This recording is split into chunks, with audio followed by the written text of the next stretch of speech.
Hi guys, welcome to Techavro. In this video I'm gonna be showing you how to change website name in Wix. So let's go to Wix dashboard first.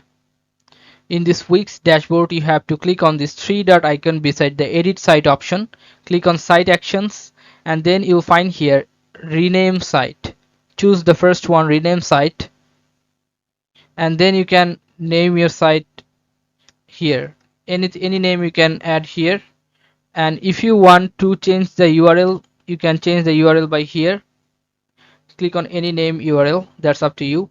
And then if you click on save, your site name will be changed on this name. Okay, so this is how you can change site name in Wix. So guys, if you find this video helpful, then please give a thumbs up and don't forget to subscribe the channel.